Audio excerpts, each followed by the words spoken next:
আসসালামু আলাইকুম। বাংলাদেশ পুলিশের বর্তমান আইজিপি বাহারুল আলম নতুন একটি দায়িত্ব পেলেন।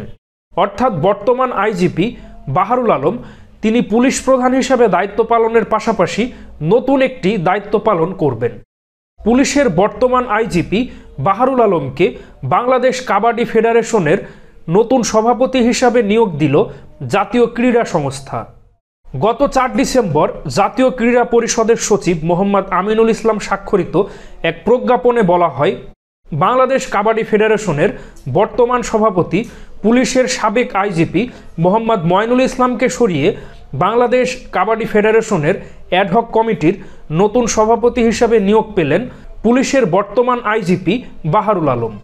গত 14 নভেম্বর বাংলাদেশ কাবাডি ফেডারেশনের সভাপতি হিসাবে নিয়োগ পেয়েছিলেন পুলিশের সাবেক আইজিপি মোহাম্মদ ময়নুল ইসলাম, কিন্তু 20 নভেম্বর পুলিশের সাবেক আইজিপি ময়নুল ইসলামকে সরিয়ে বাহারুল আলমকে পুলিশের নতুন আইজিপি হিসাবে নিয়োগ দেওয়া হয়।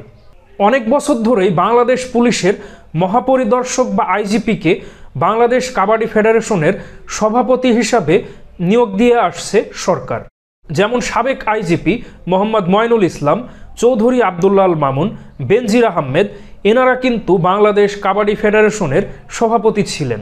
তারই ক্রমধারায় পুলিশের বর্তমান আইজিপি বাহারুল আলমকে বাংলাদেশ কাবাডি ফেডারেশনের সভাপতি হিসাবে নিয়োগ দেওয়া হয়েছে।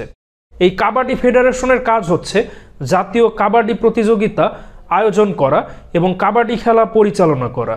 এছাড়াও অলিম্পিক, এশিয়ান গেমস সহ যত আন্তর্জাতিক মানের কাবাডি খেলা হয় সেখানে কিন্তু এই কাবাডি ফেডারেশনের মাধ্যমেই খেলোয়াড়দেরকে সেখানে পাঠানো হয়। আর বর্তমানে এই কাবাডি ফেডারেশনের পরিচালনার দায়িত্ব পেলেন বর্তমান আইজিপি বাহারুল আলম। অর্থাৎ তিনি পুলিশ প্রধান হিসাবেও যেমন দায়িত্ব পালন করবেন, এখন কাবাডি ফেডারেশনের পরিচালনার দায়িত্ব তার হাতে।